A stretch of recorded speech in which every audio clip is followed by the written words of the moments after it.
പ്രിയപ്പെട്ടവരെ, ഭൂമിയിലെ ജീവന്റെ നിലനിൽപ്പിന്റെ ആധാരം സൂര്യനാണല്ലോ. ഈ സൂര്യൻ ഉദിച്ചതിന് ശേഷം ചെയ്യേണ്ടുന്ന കർമ്മങ്ങളുമുണ്ട്, സൂര്യൻ അസ്തമിച്ചതിന് ശേഷം ചെയ്യേണ്ടുന്ന കർമ്മങ്ങളുമുണ്ട്. അതുപോലെ തന്നെ സൂര്യൻ ഉദിച്ചതിന് ശേഷം ചെയ്യാൻ പാടില്ലാത്ത കാര്യങ്ങളുമുണ്ട്, സൂര്യൻ അസ്തമിച്ചതിന് ശേഷം ചെയ്യാൻ പാടില്ലാത്ത കാര്യങ്ങളുമുണ്ട്. ഈ പ്രകൃതിയോട് ഇണങ്ങി ജീവിച്ച നമ്മുടെ പൂർവികരായ മഹാമാനുഷികളായിട്ടുള്ള വ്യക്തികൾ നമുക്ക് ചില കാര്യങ്ങളൊക്കെ പറഞ്ഞു തന്നിട്ടുണ്ട്. ചിലത് ആചാരങ്ങളെ അടിസ്ഥാനപ്പെടുത്തിയിട്ടായിരിക്കും, മറ്റുള്ളത് അവരുടെ അറിവിൽ നിന്ന് ഉണ്ടായ കാര്യങ്ങളായിരിക്കും. അങ്ങനെ നമ്മുടെ നിത്യജീവിതത്തിൽ സൂര്യ അസ്തമനത്തിന് ശേഷം നമ്മൾ ഒരിക്കലും ചെയ്യാൻ പാടില്ലാത്തത് എന്ന് പറഞ്ഞു വച്ചിരിക്കുന്ന കുറച്ച് കാര്യങ്ങളുണ്ട്. എല്ലാ കാര്യങ്ങൾക്കും ശാസ്ത്രീയമായിട്ടുള്ളൊരു അവബോധം ചിലപ്പോൾ ഇതിന്മേൽ കിട്ടി എന്ന് വന്നിരിക്കില്ല. പക്ഷേ അവർ പറഞ്ഞു വന്നത് അവരുടെ അനുഭവങ്ങളുടെ ആ വെളിച്ചത്തിൽ നിന്നുകൊണ്ടാണ്. പാരമ്പര്യത്തെ ബഹുമാനിക്കുന്ന നമുക്ക് ഏവർക്കും സ്വീകരിക്കാവുന്ന ചില കാര്യങ്ങളാണ് ഇത് എന്ന് എനിക്ക് തോന്നുന്നുണ്ട്.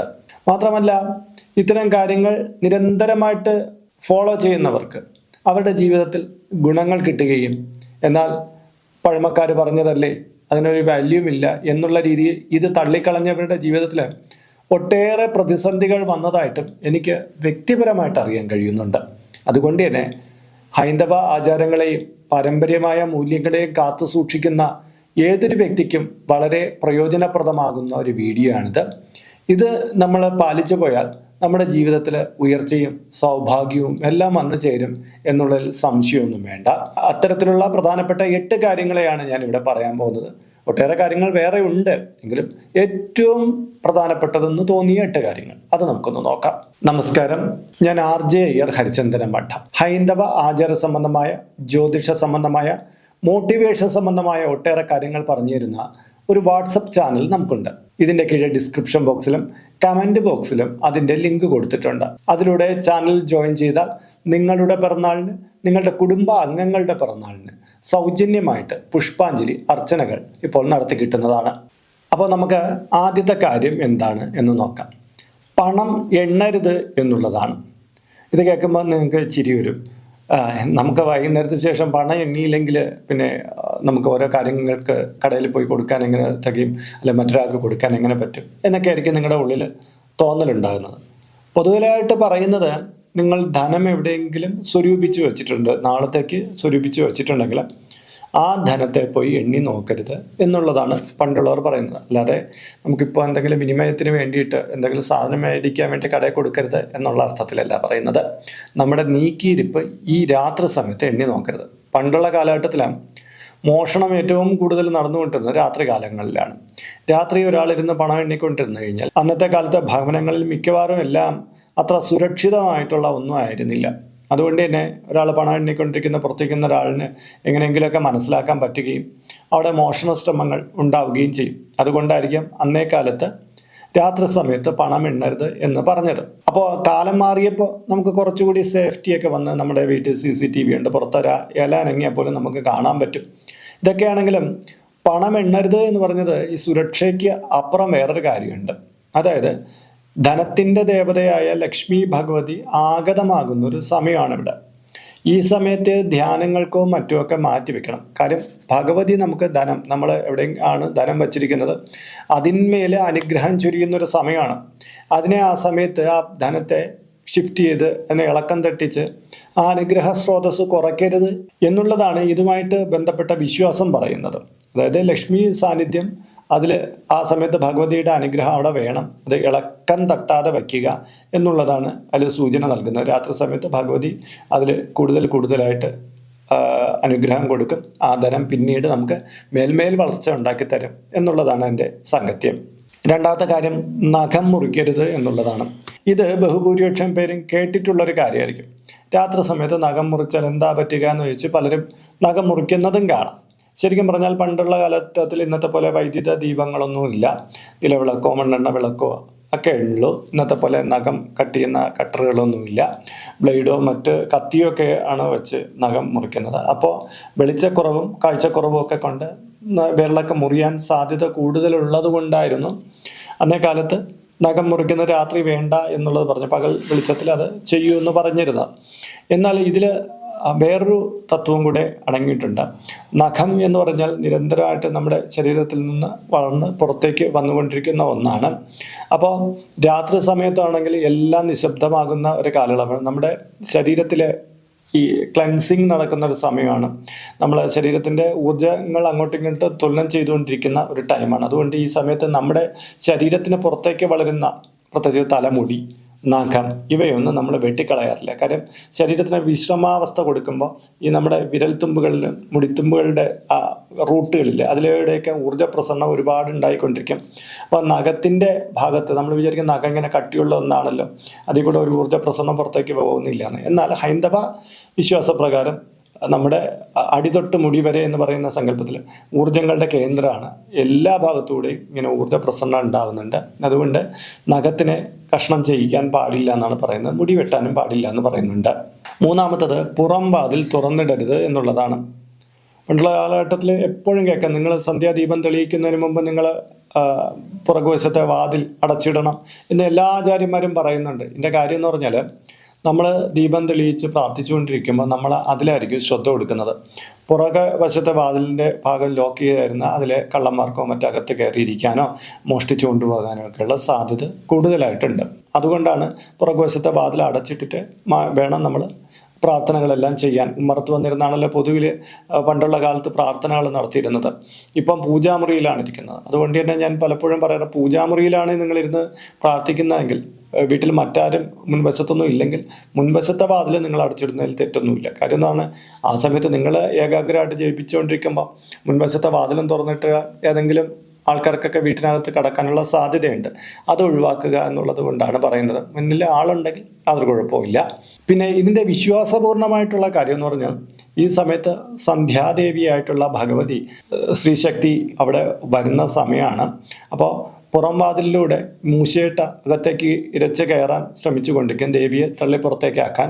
അപ്പോൾ നമ്മളൊരിക്കലും പുറം വാതിൽ തുറന്നിട്ട് കൊടുത്ത് ഭഗവതിയുടെ ആ ഊർജ്ജത്തെ, നെഗറ്റീവ് ഊർജ്ജത്തെ ഉള്ളിലേക്ക് കയറ്റരുത് എന്നാണ് പറയുന്നത്.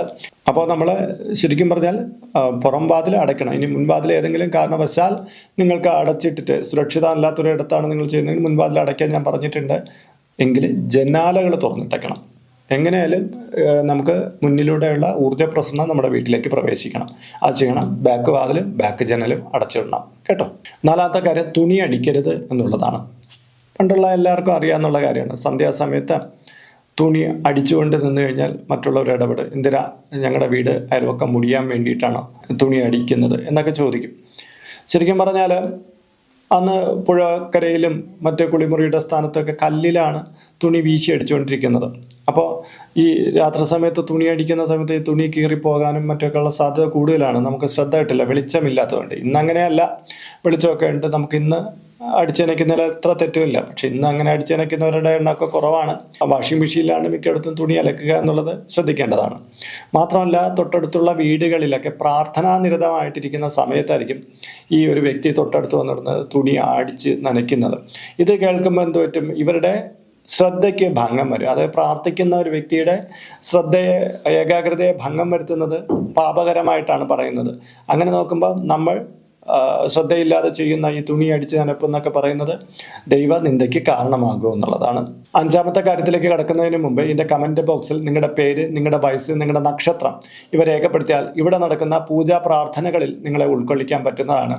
ഒരു മാസത്തേക്കായിരിക്കും ഇപ്രകാരം ചെയ്യുന്നത്. കൂടുതലായിട്ട് വേണമെന്നുള്ളവർ ഇനി തൊട്ട് ഇതിൽ അപ്ലോഡ് ചെയ്യുന്ന എല്ലാ വീഡിയോകളുടെ കീഴിൽ നിങ്ങളുടെ ഡീറ്റെയിൽസ് ഇങ്ങനെ കൊടുത്താൽ മതി. അതിനായിട്ട് നിങ്ങൾ ഈ ചാനൽ ഇതുവരേക്ക് സബ്സ്ക്രൈബ് ചെയ്തിട്ടില്ലെങ്കിൽ അത് ചെയ്യുക. മാത്രമല്ല, ഈ വീഡിയോ ഒന്ന് ലൈക്ക് കൂടി ചെയ്യുക. എങ്കിൽ മാത്രമായിരിക്കും ഗൂഗിളിൻ്റെ ഭാഗത്ത് നിന്ന് നിങ്ങൾക്ക് റെക്കമെൻഡേഷനായിട്ടും നോട്ടിഫിക്കേഷനായിട്ടും ഈ ചാനലിൽ അപ്ലോഡ് ചെയ്യുന്ന വീഡിയോകളുടെ വിവരം ലഭിക്കൂ. എങ്കിൽ മാത്രമല്ലേ നിങ്ങളുടെ ഡീറ്റെയിൽസ് കൊടുക്കാൻ പറ്റുള്ളൂ. ഇതും പ്രയോജനപ്പെടുത്തുക. അഞ്ചാമത്തെ കാര്യം, പുളി കഴിക്കരുത് എന്നുള്ളതാണ്. അതായത് രാത്രിയായി കഴിഞ്ഞാൽ പിന്നെ പുളി കഴിക്കുന്ന ശീലം നമ്മുടെ പഴമക്കാർക്ക് ഉണ്ടായിരുന്നില്ല. അവർ പുളി വസ്തുക്കൾ പരമാവധി ഒഴിവാക്കുന്നതായിട്ടാണ് കാണുന്നത്. ഇന്ന് പലർക്കും അങ്ങനെയല്ല. സന്ധ്യ സമയം കഴിഞ്ഞ് ഒരുപാട് പുളി വസ്തുക്കൾ കഴിക്കും. രാത്രി ഭക്ഷണത്തോടൊപ്പം നാരങ്ങ വെള്ളം കുടിക്കാതെ പലർക്കും ഒന്നും കഴിക്കാൻ പറ്റാത്ത സ്ഥിതിയാണ്. ഒരുപാട് പുളിയൊക്കെ രാത്രി സമയത്ത് കഴിക്കുന്നതുണ്ട്. ഇത് പ്രധാനമായിട്ടും നമ്മുടെ ശരീരത്തിലെ അസിഡിറ്റി വർദ്ധിപ്പിക്കുകയും ഗ്യാസ് ട്രബിൾ നിരന്തരമാക്കി കൊണ്ടുവരികയും ചെയ്യും. മാത്രമല്ല, ശരീരത്തിന് നന്നായിട്ട് വേദന നൽകാൻ ഈ പുളിപ്പ് രാത്രി കഴിക്കുന്നതുകൊണ്ട് സംഭവിക്കുന്നുണ്ട്. മാത്രമല്ല, പരമായിട്ടുള്ള ഒരുപാട് വിഷമതകൾ ഈ പുളി കഴിക്കുന്നതിലൂടെ വന്നു കൂടുന്നുണ്ട്. പരമാവധി വയറുമായിട്ട് ബന്ധപ്പെട്ട് പ്രശ്നങ്ങളുള്ളവർ, കരളുമായി ബന്ധപ്പെട്ട് പ്രശ്നങ്ങളൊക്കെ ഉള്ളവർ രാത്രി പുളി കഴിക്കാതിരിക്കുന്നത് ഉത്തമമാണെന്ന് ആയുർവേദ ആചാര്യന്മാരിൽ പലരും പറയാറുണ്ട്. അപ്പോൾ അതും നമുക്ക് നോക്കാവുന്ന കാര്യമാണ്. ആറാമത്തെ കാര്യം തുളസി നുള്ളരുത് എന്നുള്ളതാണ്. ഏതാണ്ട് എല്ലാ ഹൈന്ദവ വിശ്വാസികൾക്കും അറിയാവുന്ന കാര്യമാണ്. സന്ധ്യാസമയം കഴിഞ്ഞു കഴിഞ്ഞാൽ, സൂര്യ അസ്തമിച്ച് കഴിഞ്ഞാൽ പിന്നെ തുളസി കതിരോ തുളസി ഇലകളോ നുള്ളാൻ പാടില്ല എന്നുള്ളത്. വിഷ്ണു സാന്നിധ്യം, ലക്ഷ്മി സാന്നിധ്യം ഏറ്റവും വർദ്ധിച്ചിരിക്കുന്ന ഒരു സമയകാലയളവാണിത്. അതുകൊണ്ട് തന്നെ ഈ സമയത്ത് തുളസി നുള്ളുന്നത് ബ്രഹ്മഹത്യക്ക് തുല്യമായിട്ടുള്ള ഒരു കാര്യമാണ് എന്ന് പറയുന്നുണ്ട്. അതുകൊണ്ട് തന്നെ തുളസിയില നുള്ളരുത്. ഏഴാമത്തെ കാര്യം ചൂലിടരുത് എന്നുള്ളതാണ്. ചൂലിടരുത് എന്ന് പറയുന്നത് ചൂല് കൊണ്ട് അടിച്ചു വാരരുതെന്നാണ് അർത്ഥം. സന്ധ്യയ്ക്ക് മുമ്പേ ആണ് നമ്മൾ ചൂലിട്ട് മുറ്റമൊക്കെ അടിച്ചു വാരേണ്ടത്. അത് സന്ധ്യ കഴിയരുത്, സൂര്യാസ്തമനം കഴിയരുത്. കാരണം നമ്മുടെ വീട്ടിലും പരിസരത്തൊക്കെ ഇരുള് പരന്നിട്ടാണ് നമ്മൾ ഇങ്ങനെ ചൂലിട്ട് മുറ്റമടിച്ചുകൊണ്ടൊക്കെ നിന്ന് കഴിഞ്ഞാൽ ഇഴജന്തുക്കളൊക്കെ ഒരുപാട് സാന്നിധ്യം വരുന്ന, അതൊക്കെ ഒരുപാട് ഓടിപ്പാഞ്ഞ് കിടക്കുന്ന ഒരു കാലഘട്ടമാണ്. അതുകൊണ്ട് തന്നെ നമുക്കത് അപകടകരമാണ്. മാത്രമല്ല ഈ സമയത്തിന് മുമ്പ് തന്നെ നമ്മൾ വീടും പരിസരമൊക്കെ വൃത്തിയാക്കിയിട്ട് കുളിച്ച് സന്ധ്യാദീപം തെളിയിക്കേണ്ടതാണ്. അസ്തമനവും കഴിഞ്ഞിട്ട് നമ്മൾ മുറ്റം അടിച്ചുകൊണ്ടൊക്കെ നിന്ന് കഴിഞ്ഞാൽ പിന്നെ നമുക്ക് പ്രാർത്ഥിക്കാനോ മറ്റുള്ളൊരു സമയമൊന്നും കിട്ടില്ല. അതുകൊണ്ട് ഇതെല്ലാം നേരത്തെ ആക്കാൻ വേണ്ടിയിട്ടുള്ള ഒരു നിർദ്ദേശമാണ് സന്ധ്യയ്ക്ക് ശേഷം, അസ്തമനത്തിന് ശേഷം ചൂലിടരുത് എന്നുള്ളത്. എന്നാൽ അസ്തമനം കഴിഞ്ഞിട്ട് 3 നാഴിക കഴിഞ്ഞിട്ട് ക്ലീൻ ചെയ്യുന്നതിൽ തെറ്റില്ലെന്ന് ആചാര്യന്മാരിൽ ചിലർ പറയാറുണ്ട്. അത് രാത്രി സമയത്ത് അടുക്കള ഭാഗമൊക്കെ ഒന്ന് ക്ലീൻ ചെയ്യുന്നതിൽ യാതൊരു തെറ്റുമില്ലെന്ന് പറയുന്നത്. പക്ഷേ സന്ധ്യ കഴിഞ്ഞിട്ടുള്ള കുറച്ച് നേരം, ഒരു 3 നാഴിക നേരം നമ്മൾ ഏതാണ്ട് 2 മണിക്കൂർ 2.5 മണിക്കൂർ നമ്മൾ ആ സമയത്ത് ചൂലിട്ട് തൂക്കരുത് എന്നുള്ളതാണ് പ്രധാനമായിട്ട് പറയാനുള്ളത്. എട്ടാമത്തെ കാര്യം നായ്ക്കളെ കെട്ടരുത് എന്നുള്ളതാണ്. ഇത് പണ്ടുള്ള എല്ലാവർക്കും അറിയാം, ഇന്നത്തെ ആൾക്കാർക്ക് പലർക്കും അറിയില്ല. അതായത് വീട്ടിൻ്റെ കാവൽക്കാരാണ് നായ്ക്കൾ. അപ്പോൾ ഈ നായ്ക്കളെ സന്ധ്യയ്ക്ക് ശേഷം അഴിച്ചു വിടണം. കാര്യം എന്ന് പറഞ്ഞാൽ അത് ചുറ്റിപ്പറ്റി നടന്ന് വീട്ടിലേക്ക് വരാവുന്ന ഈ ഇഴജന്തുക്കളൊക്കെ ഓടിച്ച് തുരത്തി കള്ളന്മാരോ മറ്റൊക്കെ വരികയാണെങ്കിൽ അവരെ ഭയപ്പെടുത്താനൊക്കെ അത് ശ്രമിക്കാറുണ്ട്. അപ്പോൾ ഈ പട്ടി ഒന്ന് വീട്ടിന് ചുറ്റാകം ചുറ്റി കിടക്കുന്നതൊക്കെ നമ്മുടെ വീട്ടിൽ അതിക്രമിച്ച് കിടക്കാൻ പോകുന്നവരെല്ലാം പേടിക്കുന്ന ഒരു കാര്യമാണ്. അത് ശബ്ദം ഉണ്ടാക്കി അവരെ തുരത്തും. പക്ഷേ ഈ പട്ടിയെ കെട്ടി ഏതെങ്കിലും കോണിൽ കൊണ്ടിട്ടാൽ അതിന് കൃത്യമായ വിഷം കിട്ടില്ല. ചിലപ്പോൾ ഈ പട്ടിക്ക് എന്തെങ്കിലും കണ്ടു കഴിഞ്ഞാൽ തന്നെ അതിനെ പ്രതികരിക്കാൻ പറ്റില്ല. മാത്രമല്ല അതിനൊരു സഞ്ചാര സ്വാതന്ത്ര്യം വേണമല്ലോ. ഒരു പട്ടി എന്ന് പറയുമ്പോൾ അതൊരു ജീവിയല്ലേ, അതിനെ ഓടിച്ചാടി നടക്കണ്ടേ. ചിലർ എപ്പോഴും കൂട്ടിലിട്ടേക്കണ കാണാം, ചിലർ വീട്ടിനകത്ത് എവിടെയെങ്കിലും റൂമിൽ പൂട്ടിയിട്ടേക്കണ കാണാം. അതൊന്നും പാടില്ല. അതിന് അതിൻ്റെതായ ഒരു ലോകമുണ്ട്. നമ്മൾ ഒരുക്കി കൊടുക്കുന്ന സ്വാതന്ത്ര്യം മാത്രമല്ല, നായ്ക്കൾക്ക് അതിൻ്റെതായ സഞ്ചാര സ്വാതന്ത്ര്യമുണ്ട്. പിന്നെ കടിക്കുന്നതോ വലിയ പ്രശ്നക്കാരായിട്ടുള്ള നായ്ക്കളെ നമ്മുടെ സുരക്ഷിതമായിട്ട് നമ്മുടെ മതിൽക്കുള്ളിൽ തന്നെ ഇങ്ങനെ അഴിച്ചുവിടാൻ ശ്രമിക്കണം. ഒരിക്കലും അത് പുറത്ത് ചാടി പോകില്ല എന്ന് നമ്മൾ ഉറപ്പ് വരുത്തിക്കൊള്ളണം. കാര്യം പണ്ടത്തെ പോലെ നാടൻ പട്ടികളല്ല, വിദേശ പട്ടികളാണ്, മെരിക്കാൻ പാടുള്ളതാണ്. അപ്പോൾ അതിനെയൊക്കെ നമ്മൾ സുരക്ഷിതമാക്കണം. പക്ഷേ നായ്ക്കളെ സന്ധ്യയ്ക്ക് സമയത്ത് കെട്ടിയിടരുത് എന്നാണ് വിധി പറയുന്നത്. കാരണം ആ കെട്ടിയ സ്ഥലത്ത് നിന്ന് കിടന്ന് നായ്ക്കൾ മോങ്ങിയാൽ, അതായത് നീട്ടി ഓരിയിട്ടാൽ അത് വീട്ടിന് ദോഷം സംഭവിപ്പിക്കുമെന്നാണ് പറയുന്നത്. അതും കൂടെയാണ് ഇതിൻ്റെ ഒരു കാരണം.